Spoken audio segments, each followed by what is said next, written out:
Bonjour à tous et bienvenue dans ce nouveau courrier des lecteurs, dans un épisode un peu spécial puisque aujourd'hui on reçoit Arnaud de Montpellerin avec Johan. Johan, est-ce que tu peux te présenter très succinctement s'il te plaît ? Toujours en charge du marketing pour Grillty. Voilà, et je suis ravi d'être avec vous aujourd'hui encore. Super, merci.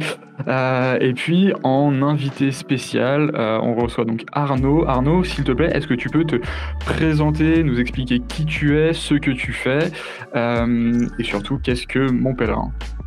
Ouais, bonjour, merci pour l'invitation. Donc je m'appelle Arnaud Salomon, moi j'ai à la base un bagage d'ingénieur en système de communication. J'ai fait toute ma carrière en revanche en finance, j'ai jamais travaillé en qualité d'ingénieur. Et puis c'est vrai que ça nous a amené à créer Montpellerin, assez récemment d'ailleurs, même si l'idée était un peu plus ancienne. Et Montpellerin aujourd'hui est un projet qui a une ambition long terme, mais qui sur le court terme réalise certains outils pour accompagner cette vision. Et puis du coup, une partie de ces outils aujourd'hui sont assez intéressants pour la communauté. Pour la plupart, ils sont open source évidemment. Et puis on essaye d'aider d'autres sociétés à faire de la tokenisation, à essayer de penser les choses intelligemment dans ce qu'on va appeler des frameworks qui vont pouvoir gérer le cycle de vie des tokens, notamment lorsqu'on parle de security tokens, etc., etc. Après, on a un produit retail qu'on aime beaucoup aujourd'hui, qui est le wallet. Et dans ce wallet, on offre de l'on-off-ramp. Donc, ça veut dire que les gens peuvent acheter et vendre de la crypto de manière extrêmement simple. Finalement, ils obtiennent un IBAN contre lequel, à chaque fois qu'ils vont faire un virement bancaire, ils obtiendront, ils se verront livrer des bitcoins, des ethers ou d'autres cryptos directement sur un non-custodial wallet. Donc voilà, et qui est interopérable avec toute la DeFi, et c'est ce qui nous fascine en ce moment. Mais donc dans les solutions que vous développez, donc il y a un wallet, donc un non-custodial wallet pour les personnes qui n'auraient pas encore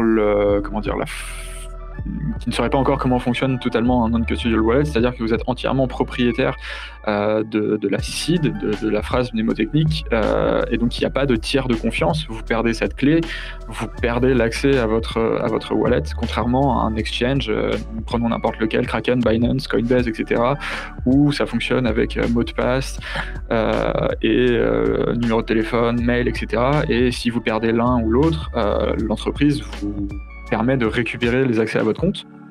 Mais s'il y a un hack sur la plateforme, etc., vous perdez bien évidemment les fonds qui sont dessus. Donc en gros, vous, le wallet que vous développez, ça va être comme un MetaMask, comme un MyEther wallet, etc.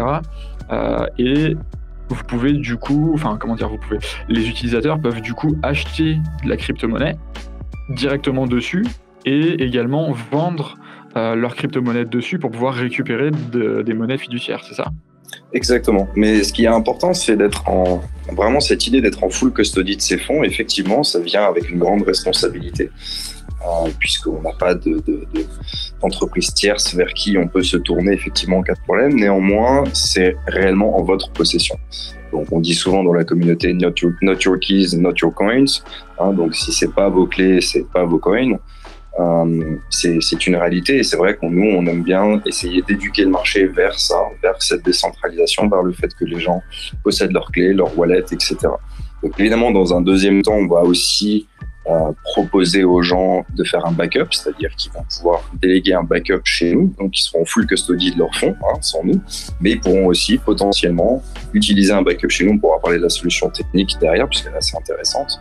Et ce backup technique, il sera finalement très utile dans différents cas. Effectivement, quand la personne aura perdu son téléphone et son backup, ça peut arriver, ou si elle n'a pas fait de backup, ou même, par exemple, pour planifier la succession, parce que finalement, aujourd'hui, beaucoup d'engouement, beaucoup de richesses sont créées, mais il faut aussi planifier l'étape d'après, c'est-à-dire dans la vie, tout arrive, y compris la mort, et donc il faut pouvoir transmettre ses valeurs à ses enfants, à sa famille, à ceux à qui on le désire. Et donc, c'est des choses aujourd'hui qu'il faut commencer à planifier. Et donc du coup, dans les autres solutions parce que donc Mon Pèlerin, c'est pas que un wallet. Effectivement, nous, on a eu la possibilité de tester le wallet il y a quelques temps. Donc effectivement, il y a eu des mises à jour depuis. Mais du coup, vous faites pas que du. Je vais parler business, mais vous faites pas que du B2C. Vous faites pas que vers le customer, vers le client final. Vous faites aussi du B2B. Donc vous travaillez aussi pour des clients entreprises. Voilà, exactement. Donc en fait, le côté B2C est finalement un peu plus nouveau pour nous, hein. Il est assez récent. Le wallet est très récent, donc ça date de la fin de l'année dernière. Cette offre on-off-ramp à destination de retail est aussi très récente. Avant, on était plutôt concentré, on va dire, sur des gros volumes ou aider des clients qui sont en banque privée en Suisse à accéder à cette nouvelle classe d'actifs qu'est la crypto, et inversement, hein, pour d'autres qui ont créé de grandes richesses, de pouvoir cash out une partie dans des banques privées suisses pour avoir une gestion de fortune traditionnelle sur une partie, sécuriser une partie de leur plus-value. Et ça, voilà, ça c'était un peu plutôt l'activité traditionnelle qu'on avait, en tout cas sur la partie crypto pure, puisque nous, notre focus, il est aussi bien évidemment sur la tokenisation. C'est là où on a construit des outils qu'on pense être vraiment très intéressants aujourd'hui pour des émetteurs multiples, etc., etc. Donc, nous, cet aspect retail du wallet, il est extrêmement récent. On a un feedback très positif dessus, donc on pousse beaucoup maintenant aujourd'hui le développement sur ce wallet, et on va offrir des choses assez sympas là avant la fin de l'année. Donc ça veut dire que les clients français ils peuvent aller planquer leur argent en Suisse maintenant, c'est ça? Non, il n'y a pas de planqué, non, du tout. Tout est fiscalisé en Suisse. La Suisse ne permet plus d'avoir comme à l'époque des comptes cachés. Aujourd'hui, il y a l'échange automatique d'informations. Le secret bancaire en Suisse, il n'existe que pour les résidents en Suisse, pas pour les non-résidents. Donc, lorsque vous êtes non-résident en Suisse et que vous venez ouvrir un compte en banque en Suisse, on vous fera signer un papier comme quoi toutes vos informations seront envoyées dans votre pays de domicile. D'accord. Il n'y a plus de secret. Donc un Français ne peut plus venir planquer son argent en Suisse. Maintenant vous le saurez, client Mon Pèlerin, enfin je veux dire utilisateur de Bridge Wallet, sachez maintenant que... Non, par contre nous c'est très différent, nous on n'est pas une banque aujourd'hui, nous on est un intermédiaire financier, donc les choses sont très très différentes. Nous aujourd'hui ça n'a rien à voir avec ça. Bien sûr, non, mais... La banque elle a des fonds en dépôt, nous on fait que de l'échange, ce qui veut dire que nous on n'a jamais de fonds en dépôt, vous êtes en full custody, que ce soit des stablecoins ou des cryptos ou peu importe. Et nous, en fait, en qualité d'intermédiaire financier, on est tenu effectivement d'identifier les gens, mais en revanche, cette information, elle n'est partagée avec personne d'autre. Nous, aujourd'hui, la seule raison pour laquelle on pourrait partager cette information, c'est s'il y a vraiment un juge qui vient et qui décide qu'il y a une enquête grave sur quelqu'un et qu'il faut qu'on livre l'information. C'est des choses qui sont évidemment extrêmement rares, faut que la personne soit un grand criminel pour que ça arrive. Et puis que toute l'information soit là. Mais enfin, voilà, de base, c'est pas du tout la même chose. En revanche, lorsqu'il s'agit d'intermédiaires financiers, là, on parlait de banques. Bien sûr. Et donc, il n'y a pas de problème. Non, mais voilà. Donc du coup, Johan, tu sais que si toi, grand criminel, tu pourras pas aller planquer ton argent en Suisse. Reste là où t'es. Pourquoi tu dis ça? Non, pour rien. Super. Alors du coup, j'ai une autre question qui vient, qui est en lien un peu avec tout ça. Donc vous êtes la première entreprise, si je dis pas de bêtises, à faire de l'actionnariat tokenisé. C'est bien ça? Oui, tout à fait. Donc nous, on a en 2018 fait quelque chose d'assez intéressant puisqu'on a incorporé les actions de l'entreprise dans des tokens, dans ces jetons numériques. Et donc, on a travaillé avec une association ici qui s'appelle la Capital Markets and Technology Association. Donc, ils sont vraiment spécialisés là-dedans avec un grand cabinet d'avocats pour finalement réellement lier les deux. Et en fait, pourquoi c'est intéressant? Parce qu'à l'époque, il y avait déjà des STO, des Security Token Offering, mais c'était toujours des contrats de droit privé. Donc la société, par contrat, allait promettre un droit au dividende ou un droit de vote consultatif, ce genre de choses. Mais légalement parlant, finalement, le token n'était pas une action. Donc le porteur de jetons n'était pas possesseur d'une action, il était possesseur d'un contrat. Voilà. Nous, en fait, aujourd'hui, le token holder, donc celui qui possède un MPS, Mon Pèlerin Share Token, il est actionnaire. légalement parlant, il est protégé par la loi suisse en qualité d'actionnaire et pas seulement par un contrat de droit privé. Donc c'est quelque chose qui est très très intéressant. Puis la Suisse maintenant a clairement légiféré ça. Donc depuis le début de l'année, on a la nouvelle loi DLT qui est arrivée et qui permet de reconnaître la tenue de titres sur la blockchain et qui permet de reconnaître vraiment cette technologie comme une technologie comme une autre pour la tenue de registre. Donc c'est vraiment très clair aujourd'hui comment se passe la tokenisation en Suisse. En ça, c'est très très visionnaire. D'accord. Et donc du coup, ça veut dire que n'importe quelle entreprise, donc par exemple, nous, notre média France Crypto est détenu par une entreprise qui s'appelle Hold Media. Donc ça veut dire que demain, moi, je peux venir faire tokeniser mon entreprise grâce à vous. Bien sûr. Alors techniquement parlant, ça fonctionne à peu près partout. Maintenant, légalement parlant, il y a des endroits qui sont plus intéressants que d'autres. Aujourd'hui, en France, la tenue de registre sur blockchain est possible. En revanche, le marché secondaire y est interdit. Et il est donc de facto, ça nécessite une whitelist en amont. Ça veut dire qu'avant de posséder le token, il faut être dans la whitelist, etc. Donc en fait, il y a quelques restrictions qui font qu'en Suisse, quand on va tokeniser ces actions, ça va être beaucoup plus intéressant. Voilà. Pour le coup, là, on va pouvoir avoir un registre ouvert où les gens vont pouvoir acheter les titres et s'enregistrer après coup. C'est-à-dire qu'ils ne sont pas forcément obligés de s'enregistrer immédiatement. Et donc, après coup, ils vont venir s'enregistrer pour obtenir leurs droits, ce qu'on appelle des droits sociaux et patrimoniaux. C'est le droit de vote et de dividende attaché au fait qu'ils possèdent l'action. Et donc, ça permet d'avoir une transférabilité un peu plus libre de l'action et d'avoir une meilleure interopérabilité avec tous les protocoles de défi, d'échange, etc.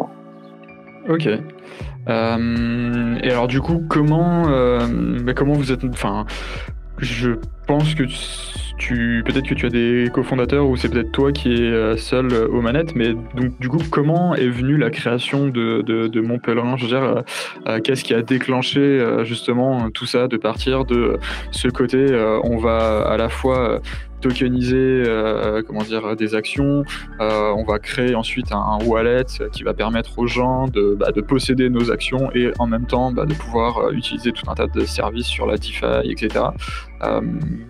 Quel a été le chemin? Ouais. Alors, donc, en fait, il y a une vision qui unifie tout ça derrière. À la base, c'est vrai que moi, je suis parti finalement de l'univers d'être un ingénieur qui débarque sur un trading floor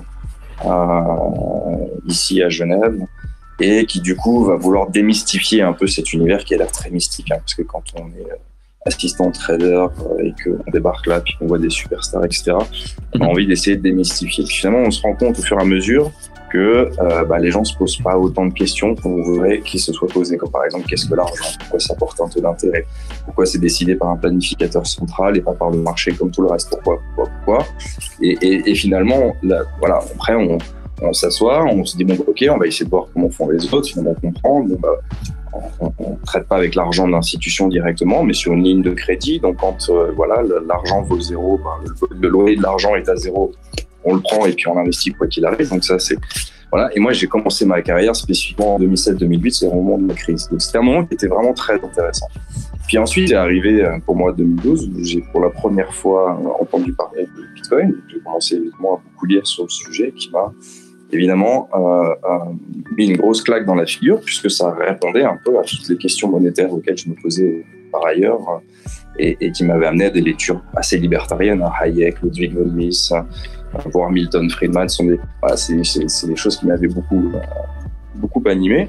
Et puis, forcément, ça donne envie de créer, ça donne envie de faire quelque chose, ça donne envie de changer un peu les choses. J'ai eu de la chance de changer de job à un moment, qui m'a libéré du temps parce qu'on avait réussi à générer un petit cash flow. Donc, j'ai commencé un peu à pencher sur le projet de manière très high level. Donc, voilà, on fait des PowerPoint, on y réfléchit, on le présente, on en parle à des gens, on essaie de fédérer des gens autour, mais ça reste un peu démarrage lent.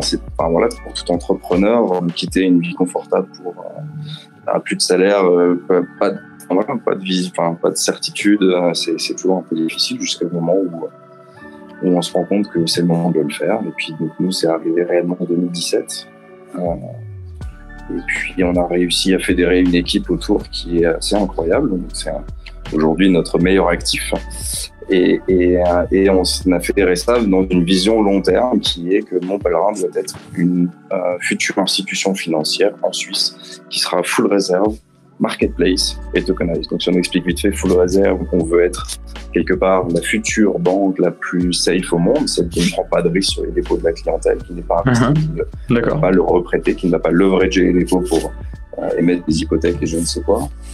Du coup, notre modèle d'affaires va pas se trouver être sous la forme de crédit au bilan, mais va se trouver être sous la forme de marketplace. C'est-à-dire vraiment, quelque part, on va plus être un courtier qui va agréger les offres de marché pour que le consommateur puisse choisir ce qui fit le mieux son besoin, quel que soit le sujet, que ce soit du crédit, que ce soit du change, que ce soit peu importe.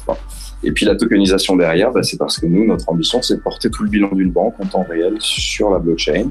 Donc on peut vous détailler rapidement, mais c'est vrai que déjà d'avoir toutes les devises tokenisées, c'est la base, c'est ce qu'on appelle les stablecoins, mais finalement de pouvoir avoir réellement, depuis ton boîte bancaire, tu rentres indépendamment dans le champ paiement, tu rentres indépendamment un IBAN ou une adresse, et puis en fonction de ton paiement, il est routé sur la blockchain sous forme de stablecoin, ou alors il est routé sur les routes traditionnelles de paiement, Swift, SEPA, etc., etc. Et donc ça, c'est vraiment l'unité, c'est vraiment le bridge qu'on veut créer. Donc c'est pour ça que ça s'appelle aujourd'hui, le wallet s'appelle le bridge.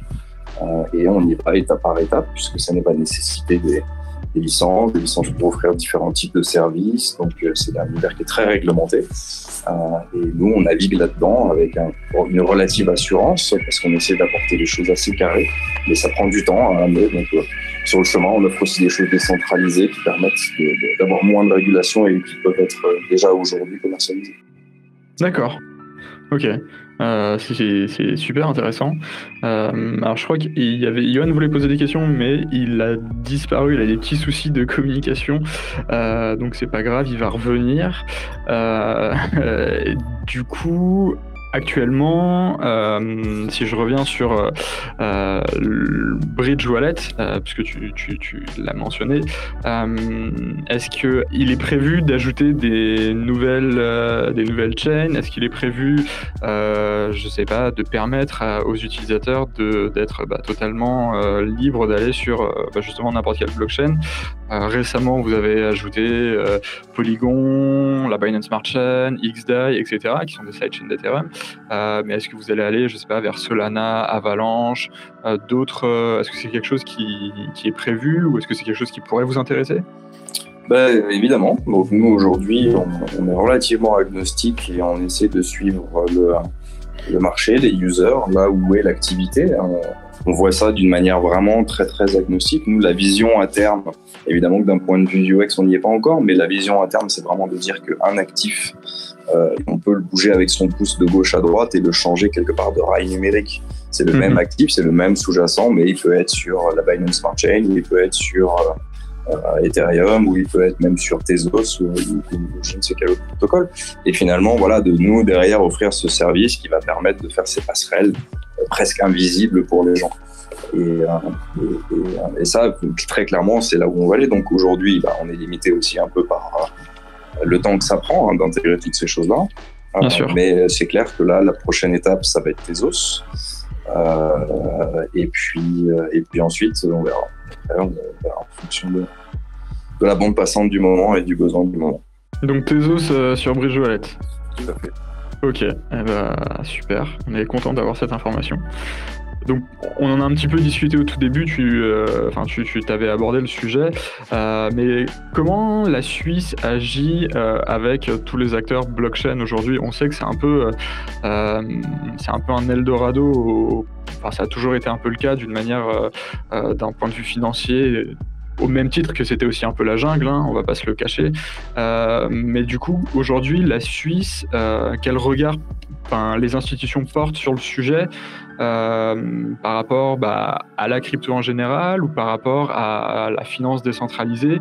On sait qu'il y a déjà des cantons, alors je vais essayer de ne pas l'écorcher, je m'en excuse d'avance pour les futurs auditeurs suisses, je crois que c'est le canton de Zug, c'est ça, qui permet de payer déjà impôts et taxes en Bitcoin, mais au sens, au niveau national, comment est-ce que ça se passe? Donc aujourd'hui, la Suisse, si on regarde, c'est composé de différents acteurs qui ont des points de vue un peu différents sur le sujet, mais la bonne nouvelle, c'est que le régulateur, lui, est très favorable à voir une émergence technologique depuis la Suisse. Ils ont bien compris que la place financière suisse doit se réinventer et qu'elle doit faire partie des leaders. Donc ça, c'est extrêmement positif. Après, il y a deux sujets. Il y a le sujet de la tokenisation en tant que telle, qui est extrêmement intéressant, et puis le sujet de la crypto. J'aime bien les opposer en général parce que c'est une réalité, c'est que si on prend Bitcoin, c'est un vrai nouvel actif. C'est une nouvelle classe d'actifs. C'est un réseau libre et ouvert pour n'importe qui de le rejoindre. C'est une étape. Ça peut être assimilé à de l'argent comme à une commodity, c'est-à-dire que finalement, voilà, on en met une quantité. Il n'y a pas d'émetteur bien défini, en tout cas. Et alors que finalement, un token, lui, dans la tokenisation, c'est tout l'inverse. Il y a un émetteur qui est extrêmement bien identifié, c'est une société. Cette société, elle va émettre un token qui, de facto, est un contrat. Donc, elle doit l'accompagner de qu'est-ce que c'est. Est-ce que c'est un utility token, un security token, etc., etc. Et donc, voilà, doit respecter les contraintes et les règles existantes pour tout type d'issueur, soit un issueur papier, un issueur Excel ou un issueur je ne sais quoi. Si c'est sur la blockchain, c'est pareil. Ce qui compte, c'est le sous-jacent, c'est pas le véhicule numérique qu'on appelle token. Par contre, effectivement, ce véhicule numérique programmable est fascinant pour les banques parce que, il y a une potentialité de réduction des coûts opérationnels qui est très très forte. Les banques aujourd'hui, ça fonctionne très mal. C'est pour ça que les settlements prennent 2 jours, etc. Parce que c'est finalement déjà un réseau décentralisé quelque part. Donc, elles vont souvent déléguer ça à un tiers, donc à une bourse, à un clearer, etc. pour pouvoir se clearer entre elles. Et donc aujourd'hui, la technologie blockchain apparaît comme quelque chose de très intéressant au regard du fait que les actifs financiers sont tous des contrats. Donc, quelque part, on peut les coder, cette forme de smart contract. On peut en régir finalement les restrictions de transférabilité. On peut y mettre des clauses, on peut y mettre différentes choses qui vont permettre finalement à tout le monde, s'ils se mettent d'accord sur un modèle, évidemment, d'avoir un vrai réseau décentralisé, un vrai TCP/IP pour l'échange de titres entre les institutions et potentiellement ouvert à tout le monde. Et après, le token en lui-même porte les restrictions de transférabilité, est-ce qu'il est possédable que par de l'institutionnel ou est-ce qu'il est ouvert au retail, est-ce qu'il est ci, est-ce qu'il est ça, etc.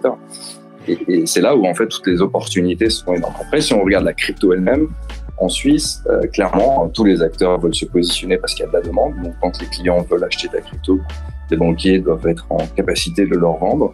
Et donc aujourd'hui, on voit clairement que certaines banques s'équipent. Pas les plus grosses, pas UBS et Crédit Suisse, mais les plus petites, elles en tout cas, sont en train de s'équiper. D'accord, donc en gros, il y a déjà,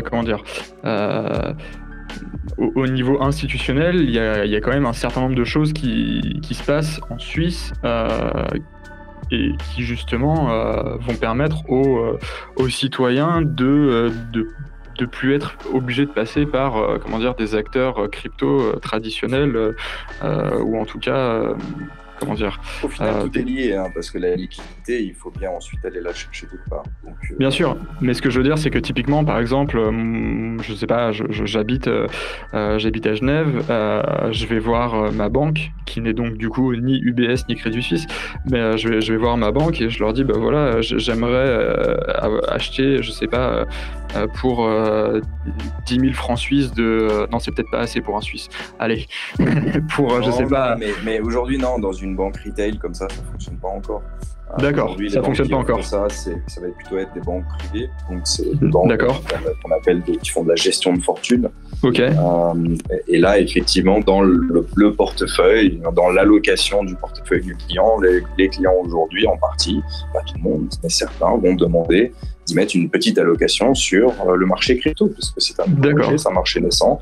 Ils ont envie d'être exposés, même si c'est qu'1% du portefeuille qui est exposé sur ce marché, ça reste une demande du client. Alors aujourd'hui, il y a des produits qui existent en finance, comme des ETP, donc je ne sais pas si tu sais ce que c'est Exchange Traded Products.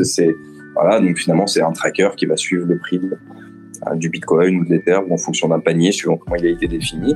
Puis les gens peuvent bloquer ça dans leur compte titre, dans leur banque. C'est souvent aujourd'hui comme ça que l'expo se passe, mais certaines banques sont en train de s'équiper même ça s'appelle des HSM, donc c'est des gros appareils qui sont en gros comme des très gros trésors qui permettent de stocker des clés et puis qui sont très sécurisés. Si on essaie de les ouvrir, ça wipe out la mémoire, etc. Et qui sont en train de s'équiper de ça et de processus internes pour pouvoir stocker eux-mêmes de la crypto. Donc aujourd'hui, c'est vraiment un mouvement, c'est quelque chose qui existe en Suisse. Mais par contre, là, on est dans un aspect plutôt, financier classique où on cherche plutôt à créer un portefeuille et à diversifier ses actions plutôt que de chercher à faire du trading. Malheureusement, aujourd'hui, c'est pas encore proposé comme dans ta banque, ils te proposent du pound, de la livre anglaise ou de la couronne tchèque. Non, malheureusement, c'est pas encore, on n'est pas à ce niveau-là encore. Et donc du coup, par rapport à ça, vous êtes bien évidemment très ancré sur l'aspect DeFi, donc finance décentralisée, mais je sais pas, est-ce que vous prévoyez de partir sur quelque chose d'un peu plus custodial à la manière de certains de vos compatriotes, ou de rester sur une logique de permettre aux gens de faire ce qu'ils veulent comme ils veulent, donc totalement décentralisé, ou de permettre d'acheter et de faire du lending, etc. C'est quelque chose qui pourrait rentrer dans votre stratégie? Bien sûr. Donc nous aujourd'hui évidemment on est très axé sur l'aspect décentralisation pour plusieurs raisons, dont des raisons réglementaires. Nous aujourd'hui on n'est pas régulé comme une banque, on ne peut pas faire ce qu'on appelle du custody, on ne peut pas détenir ni des devises ni des titres pour le compte de tiers. On peut processer des transactions, on peut garder des dépôts pendant un certain temps et jusqu'à concurrence de certains montants. Voilà.